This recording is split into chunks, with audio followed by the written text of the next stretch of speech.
Welcome back to the Today with Tally podcast. Folks, we have a great show and store for you today. We sit down with a 25-year United States Marine Corps Master Gunnery Sergeant. This man has served all over the world from recruiting duty to combat operations. That's right, folks. Master Gunnery Sergeant Steve Cutrer joins us next. But first, hello, friends, and welcome to another exciting episode of Today with Tally. The mission and goal of this podcast is to bring an engaging conversation that will add value to the lives of everyday people. We will inspire, encourage, educate, and tell the stories of America's finest men and women in an effort to motivate you to live your life to its fullest potential. Be sure to follow us on social media and search Today with Tally. Be sure to subscribe, follow, and share the program as well. Ladies and gentlemen, your host of the evening, Mr. Brian Tally.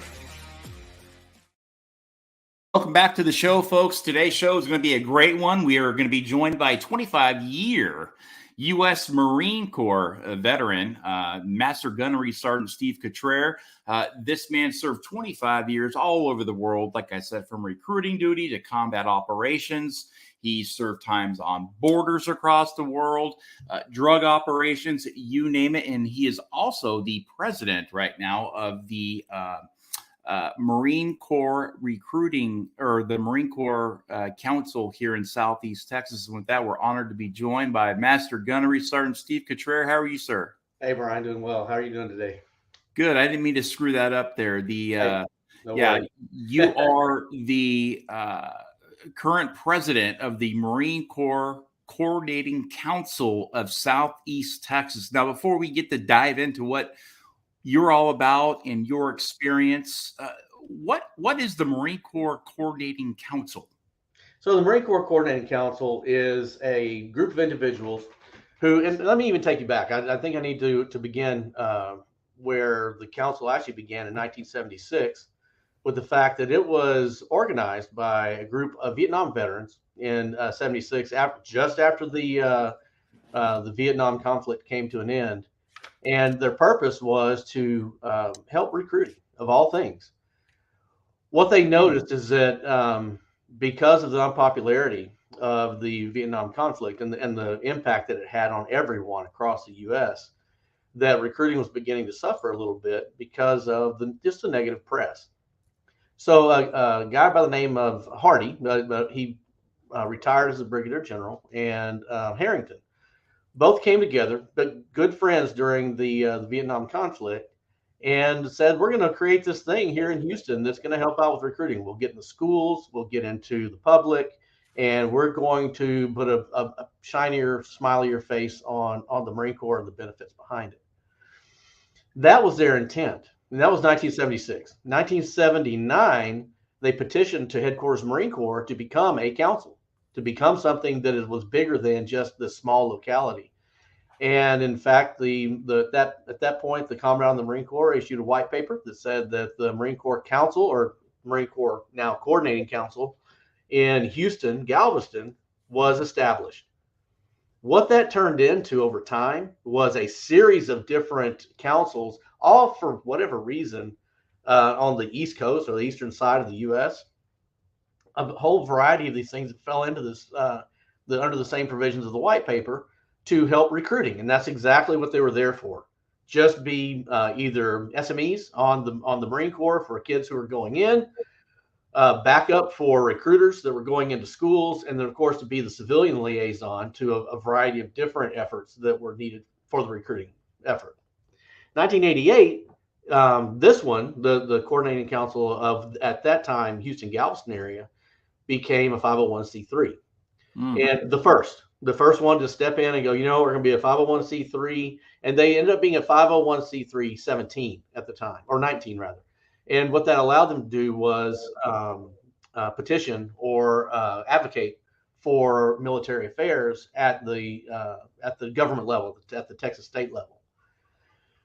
Flash forward to around 2015, and they did great things. They held the birthday ball from 1976 on. That was kind of a big deal that we do still. They held events, you name it, all kind of community related events. As time went on, and then the Iraq War kicked off, Gulf War, not so much. They did a lot during the Gulf War, but when the Iraq War kicked off, the influence and the visibility of the council spiked. They were one of the first nonprofits to really do things for veterans returning, the first ones to do things for widows, the first ones to do things. And if you don't know, I mean, I'm sure everyone does, the greater Houston area and Southeast Texas took an absolute beating with casualties and KIAs for during the Gulf War. I was here with 1st Battalion 23rd Marines from 05 to 07. During that time, I can't even tell you how many funerals we did for Marines who were KIA in combat. So they went in and provided a lot of assistance, but as that started to wane, so did the council. Fast forward to 2012, when I retired, and I went to my first meeting right after I retired, just to kind of see how things were going. And they weren't the same council they were when I was on I&I duty here with 123. It had diminished quite significantly. About 3 years later, after attending every single meeting for 3 years, the chairman at the time approached me and said, "Will you be the president?" I'm like, "No, I won't. I've got a pretty heavyweight professional job, and I don't have the time for it." 2 more months in a row, they approached me, and in month 3, I was like, "Okay, just as long as you let me do what I know how to do, and you guys need to step out of the way." And they did, and now here we are, the way that we are. What we do now, because of course our hallmark event every year is the birthday ball, which we've grown from my first year at about 150 ball. Throughout the years growing, we had 1,000 last year, and that was our biggest year yet. We're not anticipating that many this year, but it'll be close. It'll be pretty close to that. And our focus, or my focus, my 5-year strategy when I took over the council was to build an organization that served as a coordinating effort. That's our name. We're the coordinating council. We're not a direct impact. We're not benefactorial. We can't be. We don't have that kind of cash flow coming in. Our goal is to coordinate and communicate. That's of our 6 purposes. Those are our 2 key purposes: coordinate things and communicate things. If any nonprofit has got an event happening, they send it to us. We socialize it with our circle. We encourage everybody to socialize it with theirs, with the intent of making every single event that a nonprofit, regardless of service, has a blowout.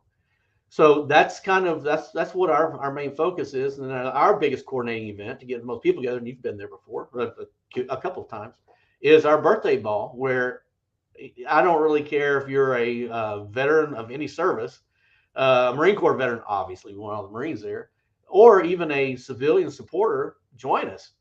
You can get a glimpse inside of what we do, but that's the pinnacle for us, is getting civilians who are supporters of the military together with those who are in the military, the opportunity to come together and socialize.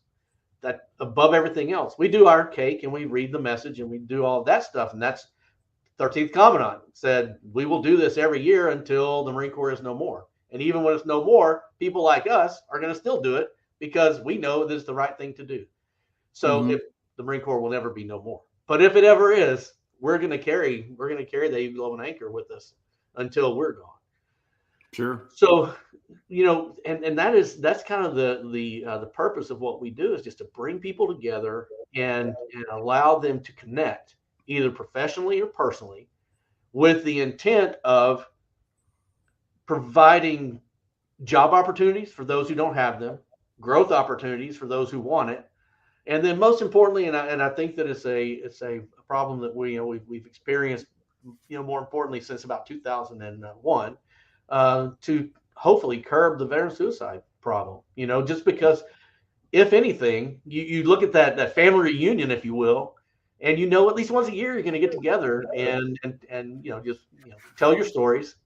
Feel good about your service, wear your medals or wear your ribbons or whatever, and be in that environment that maybe you're really, really comfortable in. So that's what the council does. I hope that wasn't too long of a story, but we have a lot of history, and we were the first.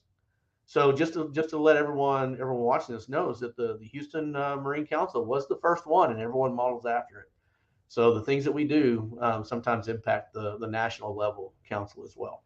People watch. Absolutely. Yeah. And you're a great leader. I've been to the Marine Corps birthday ball last year that you put on. Yeah. 1,000 people attended, and that was in the Woodlands. It was a very well orchestrated, put on event. I mean, you band members there. You had, I mean, it was about as squared away of an event that I've ever seen. It almost looked like it was like an active duty type ceremony. I mean, it was very nice. Yes. And, you should be very proud of that because I got to tell you, we have a great supporting cast, and the ones that really pull it off, first and foremost, person that really pulls it off is our Secretary Treasurer, who I happen to be married to, Michelle, my wife. She is the one that actually glues all the pieces together. The guys that actually bring the mystique or that active duty appeal are guys like George Valdez, who is a retired first sergeant who is working with the American Leadership Institute or American Leadership Academy here in the Houston area. Donovan Ross, the retired master sergeant, he's also a leader at that location. And then, of course, the MGySgt Marines from the Houston Consortium of Rice, University of Houston, and Prairie View A&M. They do our ceremony, but the first sergeants and the master sergeants and all the other guys that are my supporting cast, I step back, and Chuck Fowler, my vice president, who's our MC, I step back and let them run, and I just kind of stand in the spotlight when the time comes, and that kind of makes it fun. And surprisingly, it is really surprising how many people don't even know who we are, and I'm okay with that. Our goal is not to be, we're not the limelight. The limelight is the individual getting with their friends, sitting at their table and having a good time. So if they never even know my name or know Michelle's name or Chuck or anybody else, we have come, and Andrea Kilole, who's our sergeant at arms. If they never know us, I'm okay with that. I want them to get together with each other, and we just want to set the conditions for that to be the best possible event that it can. I'm glad that you enjoyed it, and that we hear it from a lot of people that they have that same viewpoint. We really work hard to stay in the background because we don't need the accolades. We just need people to come together. Good. Yeah, Master Guns, you're a great leader, and that right there, what you just explained, is a hallmark of a good leader. Just let your folks, you go out there, you set the example, and then let your team do what they do. So that's that's how it should be. Without the micromanaging and all that other stuff. As long as you got a trained staff to do what they need to do, let them go and kind of oversee things. And if you need to step in. If not, let it go. Right. Yep. So we've established quite an empire. It's really fun to watch. Now, you're a Newton, Texas native. You went to boot camp in 1987. I was 10 years old when you went to boot camp. Hold on. Wait. I'm good. Okay, go ahead. Yeah. And the screwed up thing is I think I'm grayer than you. Man. So I was 10 when you went to boot camp. You would end up, 25 years. We don't have the time to really talk about everything you did in service, to do it in a way that, is deserving of your 25-year honorable career. But, you would get out of boot camp, you would become an 0311. You were a grunt. You were, assigned to Fast Company. You would end up going to Operation Desert Shield and Storm. You've done so much in your career. You've even conducted counter drug operations on the Arizona-Mexico border. You served as a recruiter in RS San Antonio and RS Denver. You were on I&I duty. You are a two-time Operation Iraqi Freedom veteran, combat 3 veteran. times actually. You've done it. Yeah. You've done it all basically in the Marine Corps. Do you have any fond memories of the 25 years that you've given to this country, or something like a unique operation or a unique deployment that you went on that you'd like to share with us today? That's a tough one, but there are a couple that stand out. But I want to digress for a moment, though. You talked about my upbringing, coming from that very small town in East Texas. Mm-hmm. We had 2,000 people. Our population was around 2,000, and if you blinked, you missed it. But surprisingly, if for those who follow East Texas football, we were one of the best football teams and still are in 3A for forever. So it was kind of hard to leave that. You know, you think about the community that is small town. It was kind of hard to uproot and leave there. Luckily, when I graduated high school, I got a full academic scholarship to go to college, and I gave that up actually to join the Marine Corps because I got bored. So that's kind of I want to position this before I get any deeper, right?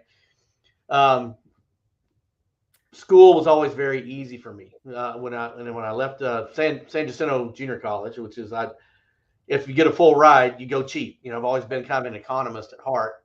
I went cheap to save as much money as I could and put money away and make sure that I had plenty for the long haul. Well, I guess it was my sophomore year. I was leaving school after taking finals. I'd done very well for that particular year, and I'm driving away, and there are the recruiters, and I'm like, you know, I want to do something. I just spur of the moment, do something crazy. I went in and talked to all the recruiters.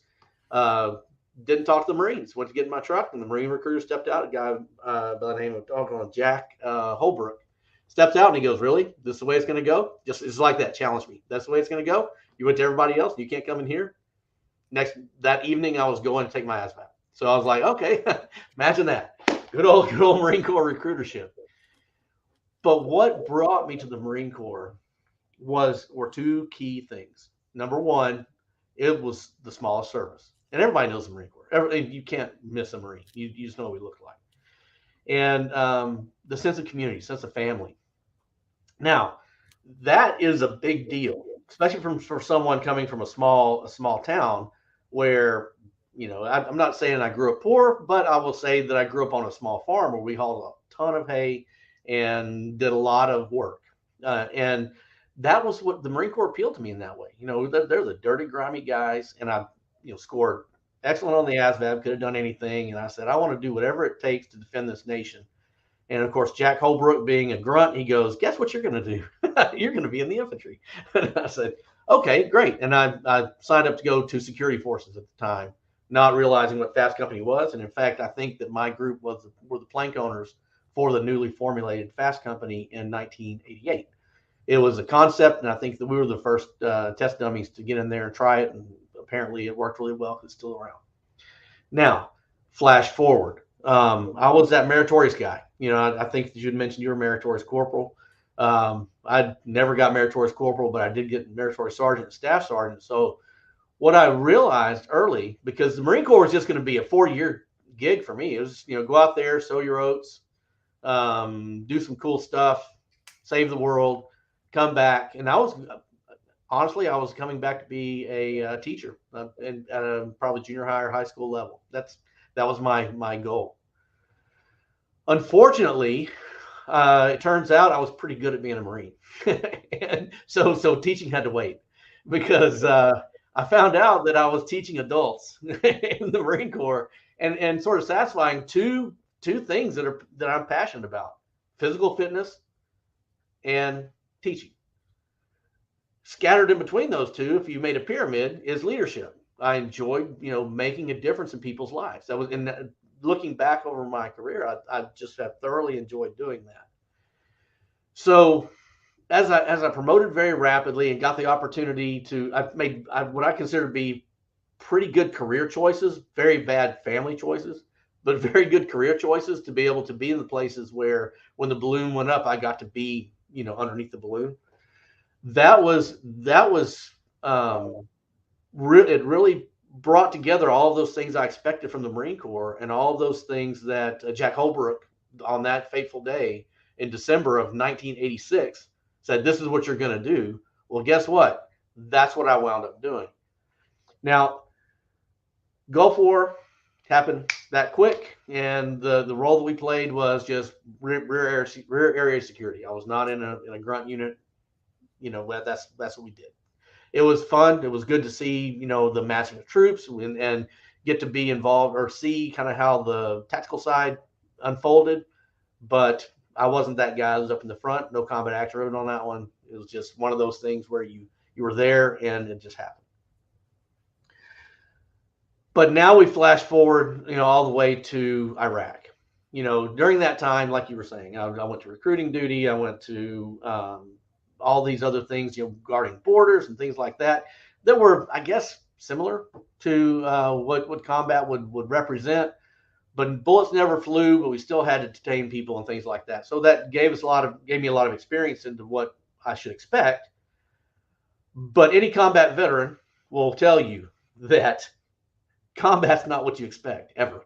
Your mind says this is what it looks like. I read a ton of books about what it is. It helped me develop my leadership and understand how things should happen, what to do when it occurs, and get my mind right, and have the right mindset when the bullets fly and people start getting hurt.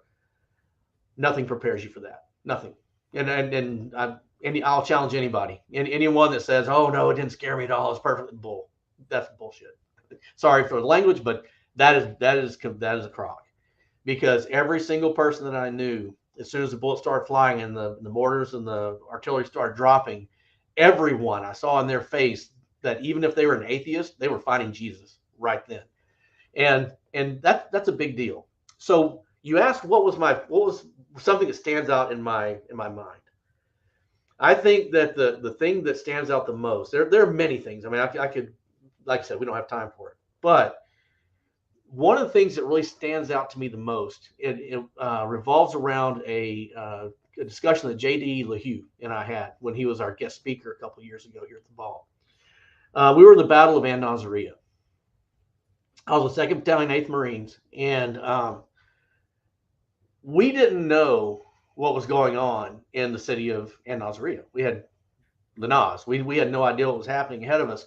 We had assembled the night before. We had gotten our orders. We moved forward into the forward line. We're about to cross the line to go into the city. And our mission at the time was crap. It was a crap mission. Go in, secure these 2 bridges, open the lanes, let the 1st Marine Division pass through you and go on into Baghdad. And I cannot, there is no way for me to measure the level of disappointment in the eyes and the voices of my Marines when we got our order. I was company gunning at the time. The CO's issuing the order. We're doing the rock drill. We're walking through where we need to be. We had this great sand table. Life was good, and you could just see that everyone's deflated. And they were like, "This is bull. We came all the way over here for this." Here comes the 3rd Infantry Division. Here comes Jessica Lynch and her band of merry supply individuals. Make a wrong turn, go straight into Nasiriyah, get into their own little, sandwich, if you will. And then all of a sudden the call comes in soon saying it's a rescue mission now. So now we have these Army guys that are trapped on the main access road, and we have to go now on the left side of the inroad to Nasiriyah was 1st Battalion, 2nd Marines, all mopped up and ready to go inside their tracks. On our side of the road was 2nd Battalion, 8th Marines in sandbagged 7 tons, ready to follow right behind. We all high-fived each other. We had been standing in the median of the road with the 1-2 guys, again lamenting about how terrible this mission was. And then suddenly the call comes in and it's like, go. So we all high-fived them. They get in their tracks and off they go. And we're thinking, well, it'll be a few hours before we're called in. So let's just kind of get prepped, get our head in the game, and at least figure out what we're going to do. My company was going to secure the bridge over the Euphrates River, and then 1-2, I think Alpha Company was there to secure the Saddam Canal Bridge. We had no idea what had happened to 3rd ID, and we had no idea that elements of the Republican Guard were in Nasiriyah. They knew we were coming. They were prepared. They moved overnight. And those guys were armed for bear, and we had no clue. Intel didn't tell us anything. They weren't aware because it was happening so fast. Suddenly we hear from 1st Battalion, 2nd Marines, actually regiment, that 1st Battalion, 2nd Marines was fully engaged. That they were absolutely in a fight for their life. And then we got the call to move up and go in and get ready to secure our bridge and all of that. We drove in the city. And the mortar started falling, the rounds started flying. And like I told you in the warm-up earlier, I'd look over at the Lance Corporal that's driving the Humvee, and I go, is this really happening? And then we can see the weapons over the fences and people, coming at us and shooting directly at us. We're like, this is bizarre. Sure enough, the rounds were impacting everywhere, and then it was on. Luckily for us, with my company, we took no wounded and no killed in action. But here comes the part that I remember the most. And there are several events that happened during that 2 weeks that we were in Nasiriyah, but this one is particularly powerful for me. So 1-2 was they were getting just abused by the enemy, but they were giving back. So and then they did an amazing job under the circumstances, and they were taking wounded at a rate that they could not get them, and KIAs at a rate that they couldn't get them out. So my radio fires up, and it's our battalion commander on our battalion net going, "Hey, we need somebody to get up to the Euphrates Bridge, because 1-2 is about to start bringing wounded to the Euphrates Bridge. We've established another medevac port to our south. We need to start hauling these guys out because helicopters just can't get in fast enough, and they're under fire. It's a hot LZ."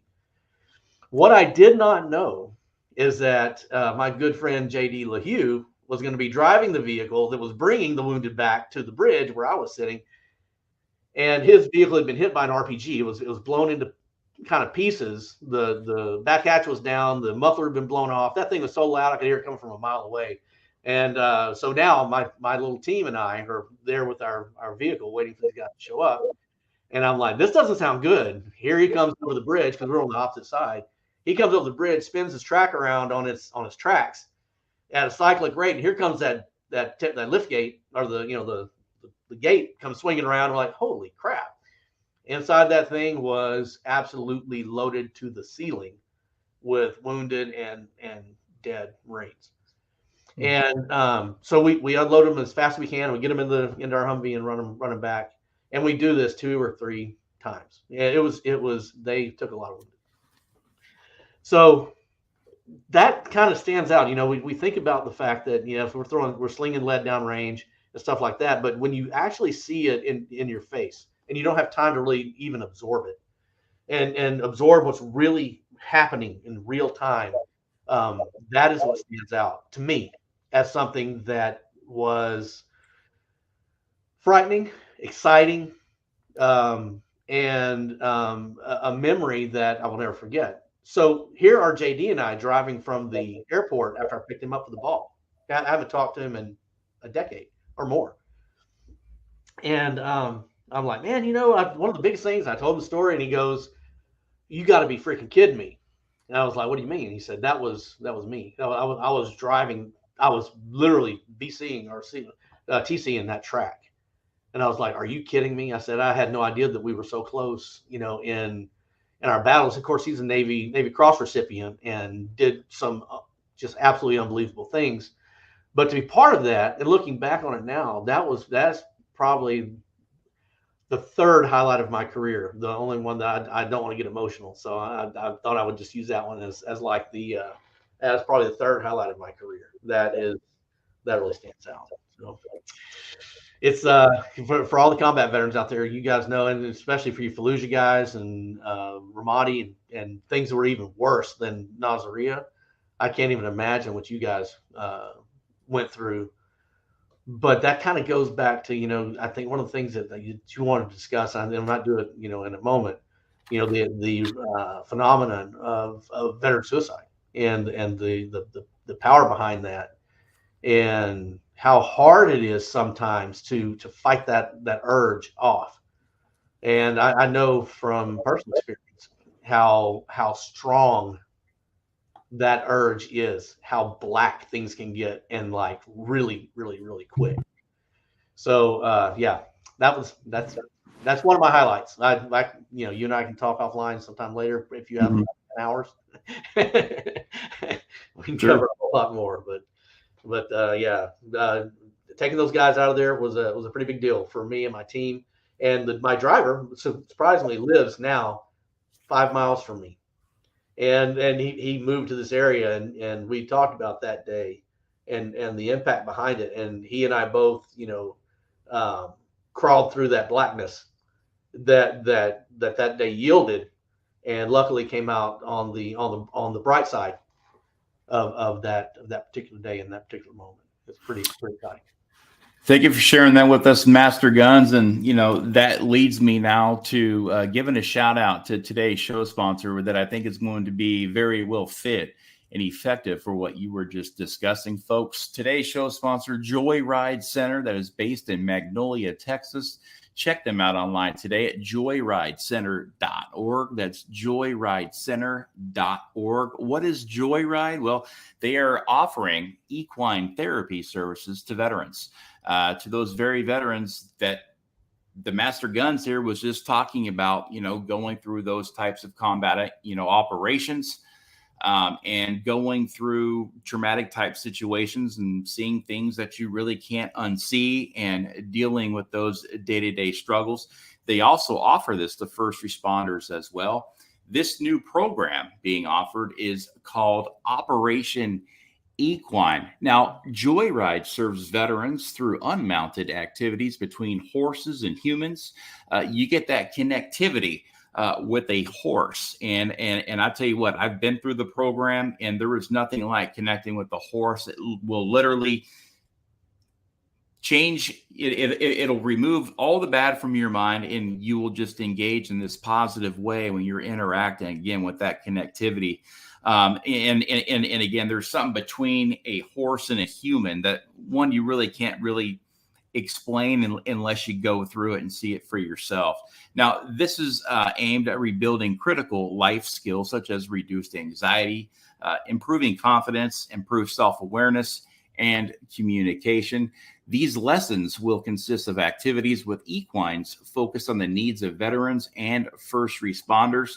Another unique thing that Joyride is now offering is drop-in services for veterans that can't come every week. You got a full-time job, you've got kids, you've got so many things to do, and you can't be committed to a 3 or 4 month program. You can do drop-in services if you want to come, anytime, available Mondays from 6 to 7 or Fridays from 7 to 8. You can most certainly do that. All you got to do is register with Regina. Her email is veteran@joyridecenter.org. That's veteran@joyridecenter.org. Check them out online today at joyridecenter.org to learn more. Call today, 281-356-5900. The Joyride Center is conveniently located in Magnolia, Texas, and it serves the entire Houston area as well as the surrounding metro areas of Houston. It is a large area that they do cover, and they are bringing veterans and first responders in at no cost to you to try to improve the quality of your life through healing, and that will come in the form of equine therapy and horses. Folks, with that, we are back with retired U.S. Marine Master Gunnery Sergeant Steve Cutrer. And let's stick on the topic of veteran suicide here. Okay. That Joyride here is trying to play a small role in. I mean, obviously, it takes a village. It takes it takes the whole country really coming together to really help reduce the this real epidemic in our country of veteran suicide. I've heard stuff from 20 to 22 upwards to 40 veteran suicides a day, and that is an alarming statistic. I mean, you're talking anywhere between 8 to 10,000 veteran suicides per year. Now, I want to know, through the eyes of a combat veteran such as yourself, how did combat change you as a man? That's a fine question, because you ask me like you just did, I'll say it didn't. I'm the same guy I was before I left. Ask my family and friends, and they have a different story. So I'm going to have to reflect on some of the things that they've told me, and then some of the things that I've become aware of over, gosh, man, now 20 years since my hardened combat, but even some of the smaller little engagements that I've experienced, even during the other 2 deployments. I would have to say that a couple of things actually happened. First of all, I I believe that my tolerance level is a lot lower than it used to be.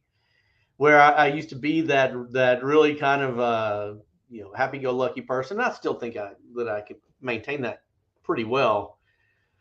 I don't have a whole lot of tolerance for inaccuracy or halfway completed work. That's just I'm not a fan of that. Also, and a lot of veterans, say, well, loud noises, crowds bother me. I don't really go into crowds as much as I'd like. I don't like to be there. I'll go. I don't care. I can just kind of wish it away. No different than being in the defense and in training for I don't know, 3 days. You got to just wish away this boredom. There are triggering mechanisms though that cause me to do things that I don't even remember sometimes. My kids tell me this. My wife tells me this, and and quite honestly, I can't even tell you what it is. They're so random that it's just a random thing will cause me to be Mr. Hyde, if you will. That's Dr. Jekyll just hums around the house all day long until something that's totally unrelated to anything happens, and poof, it just occurs. The other thing is, this is from my wife. She says that even when I sleep, and I'm aware of some of the bizarre dreams that I have from time to time. I don't think I've ever had one that was directly a moment in time, and I've had some pretty crazy experiences where I see that experience in it per se. But when she asked me, because she'll ask me, she said, well, what happened last night? Because something wasn't right. You were very still. You started breathing hard like you were running from something. What was going on? Can you tell me what that was? And the bizarre thing about that, and I don't know if other people experience this, it may have someone go, yep, that's what happens to me, is that the dream is not of a combat experience. It's a dream of being restrained. And restrained can be a variety of things. It can be anything. In jail, my wrists are restrained. Something's happening to me, but I can do nothing about it. I have no power to either defend myself from it or escape from it. And even though I want to, it's a super bizarre. It's just really, really bizarre. And those are the ones I remember. The other things, maybe I don't. But when she asked me, all right, what happened last night because you were acting really weird in your sleep? And it usually happens right around March 23rd. The month of March and April are usually very bad for me because that's when the big things happen. Mm-hmm. And it's weird. It's like a psychological cyclical event or series of events that comes just about that time. And it could be because all of us reach out to each other and we're talking to each other saying, hey, here it comes again. Myself and one of the guys that was in weapons company 2A. Last year, we did an event at his restaurant up in Orangefield, Texas, where we recognized the ones that had fallen from 123 from Task Force Tarawa, and didn't have a big turnout, but it was important to us, so we did it. And that I think that those things kind of trigger what happens inside of my mind. But yeah, if I had to say this is the overarching thing, it's just my tolerance level.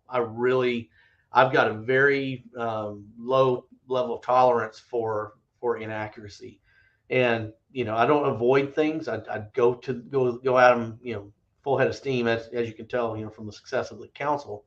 But there's some things I just prefer not to get involved in, and It's bizarre. Everybody has a different experience. Now, 11 years ago, I'm pulling a study here from 2012. The VA concluded that 22 veterans a day are taking their lives. Again, right. 8,030 per year. Yep. Today, still, and now more than ever, the veteran community remains an at-risk and vulnerable population. Now, do you think that the VA and the federal government are doing enough to help prevent veteran suicide? I'm about to say something that's probably going to be counter to everything everybody thinks. So I was thinking, how am I going to approach this? Because I've got an opinion, and I've talked to many of my fellow veterans, combat veterans and non-combat veterans.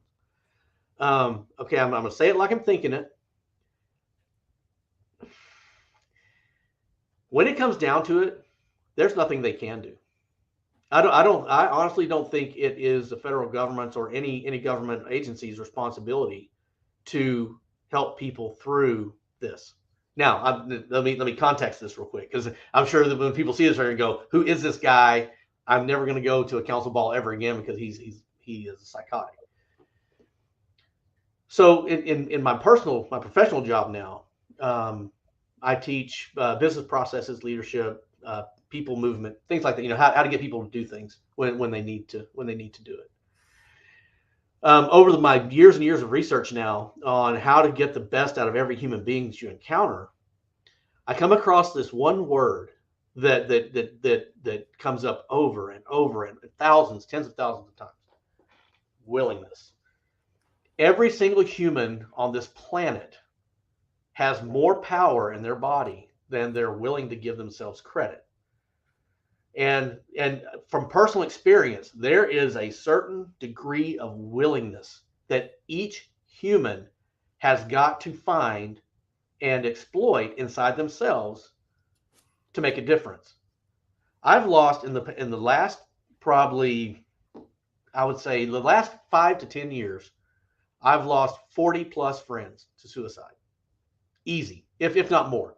There's probably some that I don't even realize have done it. 4 of them were what I would consider to be my peers, E9s. And when I got the notification that they had done what they did, inside in the back of my mind, I'm trying to go through everything that I knew about them, everything I knew they experienced, every piece of dirt they may have chewed during combat. And I'm like, what was that thing? You know, what caused them to do this? And I'm going to tell you, from a psychological standpoint, the minute someone makes that decision, number one, they're not going to tell anybody. But as the events are unfolding, we all went through the suicide awareness classes. They're going to give things away. They're going to do these things, all these actions they're going to portray before they do it. Well, that's bullshit. All of it. They're not going to do that. A person that's going to do it is just going to do it quietly, and that's going to be that. But what you have to look at, and I think where we're missing the boat, I think everybody's missing it, is the fact that you can pour money into anything. Look at our school systems. You can pour billions of dollars into school systems, and they're going to fail. Why? Because the students are not willing to engage in what they're being presented. And no one is inspiring them to be willing to do it. Teachers now have been so demoralized, and this I'm going somewhere with this. Teachers have been so demoralized that they go in, they give homework, they give 10 chances to complete it, they give a grade, the kid moves on. Can they read? No. Can they do math? No. But they're still moving up and they're still moving on. And the reason why this is happening is all based on personal responsibility. The student has a stake in the game as well. Now, let's flip this over. There's personal responsibility in each of us. And as a leader, I could train my guys 10 ways to Sunday. As they're getting ready to transition, I can tell them my phone's always on and ready to be called. I like it. That's exactly right. So all of these things, right? I can tell you that you can show up to my house at 2 a.m, which I had a lieutenant do one time years ago when I was a gunny, when he was totally drunk. That's a different story. And I'll open the door just like I did for him, and you can come in and we'll talk about it. And that's how it works. But if the other human on the other end of this situation does not have the willingness to go, I know something's going on, I need to do something about it, they're not. They're going to take the easy way out. Mm-hmm. And we've created such a weak society that, and I would arguably say that suicide within the civilian population is probably just as high as it is in the military population currently. But we don't talk about it because it doesn't make a headline. And it's because we have created a weak society that people, when the time comes, they can't look in the mirror and go, self, do something about self. And I know this, and I can consider myself an expert on this because I've looked in that mirror. I have been at that point where it's like, there just isn't a whole lot more for me to do on this earth. I've done everything I can do, and it might be time to just go to sleep. But then I had to step back and go, hell no, I'm not going to do that. If I do that, and that was before I had children, I may never have children. I may never have the incredible wife I've got right now, this fantastic home, and impact people around the globe in my civilian job the way I did in my military job.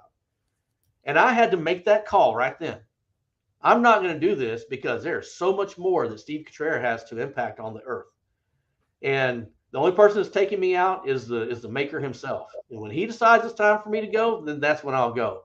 I'm not going to be the one making the call. And therein lies the bigger problem. And of course, a lot of my peers and I have had this conversation about the fact that, and let me digress for a moment. Brian, this isn't just combat veterans. These are people getting out after 4 years, and we've been out of combat for a long time. And that are doing it. My opinion, if anybody wants to hear this, they leave the military unprepared, and they don't know what's coming next, and there's no one there to tell them what to do next. And that's a failure on leadership within the services, of saying here are the resources, and then I'm going to get blasted by the 8,000 nonprofits we have here in Houston. That's a failure on the organizations that say we're going to help you when you get out. Because we have roughly 300,000 veterans in the greater Houston area alone, 30,000 Marines. Of those, I would arguably say that only 1,000, 1,500 are engaged. And that goes back to, and when I say engaged with organizations like mine. And it doesn't mean you have to go to it every day. It just means that go to the ball, come get together once a year, go to a bike ride, go to a run, go to an event that these guys set up, spend a little time with the like-minded individuals who may have encountered what you did somewhere along the way, talk some trash, have a good time, maybe drink a beer, go home, and then see them again in 364 days. And what that does is that re-inspires the willingness to make it one more year, and then one more year, and then one more year. And then when that day comes and you're looking in the mirror going, self, I can't do this anymore, you know that you can pick up the phone, make a doggone phone call, and go, you know what? I don't think I'm going to make it one more day. What do I do? And then open the dialogue. Mm-hmm. But people who are going to do it are not going to call anybody. And we know this. And we're fooling ourselves if we say, well, if we just pour 50 more million into something, it'll change everything. It's not going to.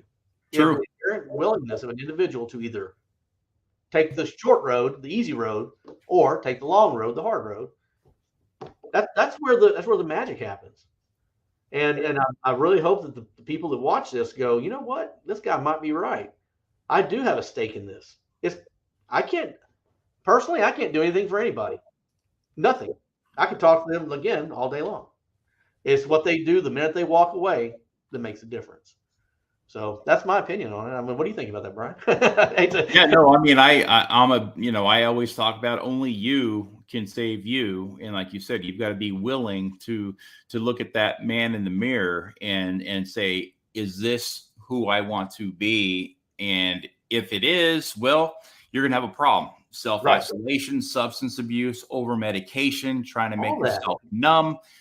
Or you can look back at that person in the mirror and say, I could do much better than this. Let me start to get 1% better. I know I was a man that was very, I was very depressed. I was in a very dark place for a very long time. Yep. And I made an informed decision that I was going to get up, get out of my chair and begin that long process of getting just 1% better, not to just do it all in one false swoop. That will just generate more anxiety, more depression, more of a pitfall, if you will, to say, I'm going back because it's too hard. But if you do it in just small little baby steps, you will find out that you will ultimately begin to change your life one day and 1% at a time. And that's what I definitely am a huge proponent of. But no, I mean, I think you're exactly right. I think we have coddled, our children for far too long. Yep.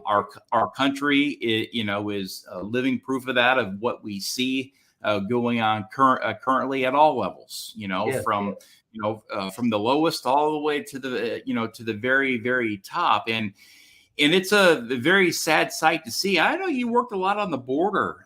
You've done so much throughout your 25-year career, honorable career, and then you get out and you continue to serve more. And again, everything you have done is a direct, correlation of your character and who you are as a person and as a leader, and that many people, not only in the greater Houston area, look to, but the state of Texas and the country as well. You've got a lot of assets all over the country. You've built some long-lasting relationships that are sure to last a lifetime. So I know your opinion matters to so many people out there. Are we losing our country, Master Guns? Are we losing our country and our sovereignty? I think someone's trying to take our country from us. It's ours to lose. It's sort of like the Astros right now, right? It's yours to lose. And I think that a lot of people need to just kind of wake up and go, what is most important to me? Is our equity and equality more important than the economy? It's an honest question. Is balancing the world population more important than the Constitution? These are questions that I have a feeling are probably being discussed over tables, over at dinner, and in friend circles. And that's something that I think, just like anything else, it goes back to what do we want America to look like? Yeah. As far as, are we losing our country? I don't think we're losing it. I think we're giving it away. I think that little by little, and it's death by 1,000 cuts. It's that thing. Oh, it's just this one little thing, one cut. Oh, it's just one more little thing, one more little cut. And next thing you know, you're bleeding profusely out of your arms and legs. And you're like, wait a minute, I'm feeling dizzy right now. Why is this? And then suddenly you wake up and go, how do I close these? The thing about the 1,000 little cuts, though, is they're superficial. So nothing that a Band-Aid can't fix. But when you have 1,000 cuts, you better be able to find 1,000 Band-Aids pretty quick. And then maybe if you're typo negative or a typo positive blood, you better find a typo positive donor to kind of pump some in there to refill whatever you've lost. Your body will regenerate it, but it may not do it fast enough. So you're gonna need to find some help. So these are the things that I think that we're doing right now, and it's all subconscious. I don't think that people are consciously walking out and going, "I'm just going to hand the country over." I think that someone's influencing, and when I say someone, it's very broad. Someone's influencing people to think differently and not like America. I would encourage people to take a look at the Constitution again. You showed me your copy earlier. I've got a copy as well. It's a very short read. When you get right down to it, it's an extremely short read. But what that does is when you hear things on the news, and I don't care who you follow, and left, right, conservative, liberal, somewhere in the middle, everybody has their thing. I've got mine, and that's what I follow. But when you're educated into what this country truly stands for, then you can actually see what's happening to it. If you don't understand what this country stands for and how it was founded and what the future looked like forever, then you're going to allow someone to do something to it that is not consistent with how it was founded. And we've made our mistakes. I mean, every nation makes a mistake. My friends in Germany, when I would never mention anything about what happened during pre-World War II or during World War II ever, because they've gotten over it. They're like, no, that's in the past. That's not who we are now. And nor will we ever be that again. We learn lessons and we have to move forward. If we don't, and right now I think, based on your question, we're moving backwards. Is America slipping out of Americans' fingers? Yep, it absolutely is. But it's not a matter of it slipping; it's a matter of us opening our hand, and we're opening it up little by little, and just letting it go and go and go. We're not at the point now to where we can't close the grip again. But that takes a concerted effort by everyone to step back. And what I would encourage people to do is to not look at what's happening on the news. Don't look at what's happening in major cities. Anyone can take a moment in time and make it the worst moment in time ever. Don't even get me started on AI. That's a whole nother. Anybody can manipulate the situation. They can wag the dog, if you will. It is incumbent upon each of us to stop letting the dog get wagged and to look at what's happening inside of our home, and then take a step outside and look down up and down our street, what's happening in our neighborhood. Then maybe take a step forward and look what's happening in our city. And once you get to the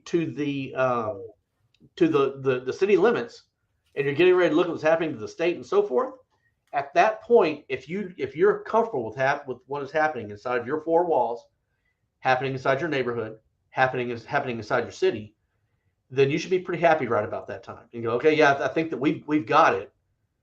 Then when you look at the things that are being fed to you, you can put that in perspective and say, wait a minute, that's not happening here. Why is it happening there? And then make a decision on what your true perspective looks like, rather than what someone's trying to influence you to think it should look like. And that goes back to that old willingness thing. You got to be willing to step back and just kind of digest it and go, let me divorce myself from what people are telling me, how people are telling me I should think, and then go back in and say, what are my convictions? If you go to church, what does the church say? If you don't, but you have a circle of friends and they say they own businesses or they have livelihoods, they go, man, we're really being hurt right now. Then be honest and say, you know what, we're being hurt right now.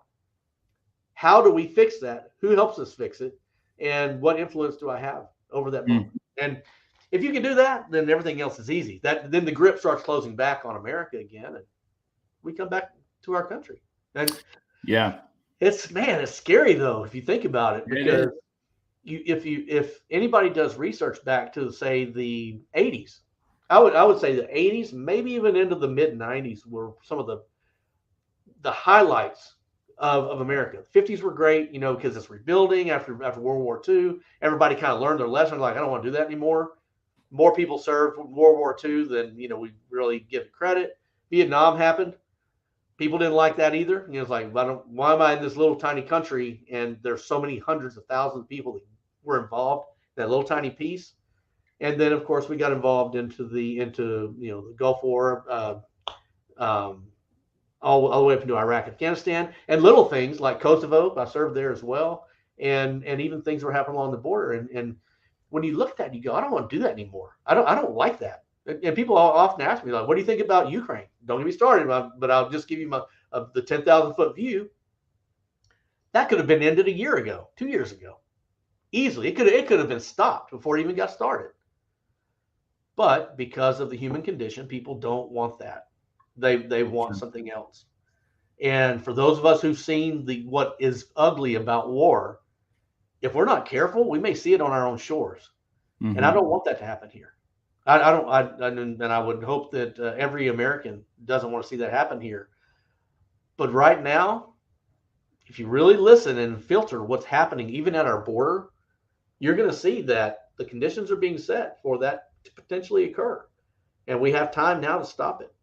So absolutely. And, it's just, it's horrifying to see everything that we've been through since 2020 and everything that's being thrown our way. And we literally cannot digest it fast enough to actually come to an informed decision on what is going on around us and how we can fix it, because we are bombarded every single day with so much information that it's just making people nuts. Give up. I think they give up, Brian. They look at it and they go, I can't keep up with all this. I'm just going to do what I'm told and then move on. And that's not that's not the American way. It never has been. Master Guns, this has been great. I know, man, we can go on for hours and hours and hours. This program is a 1 hour show. And with that, I just want to thank you so much for joining us today.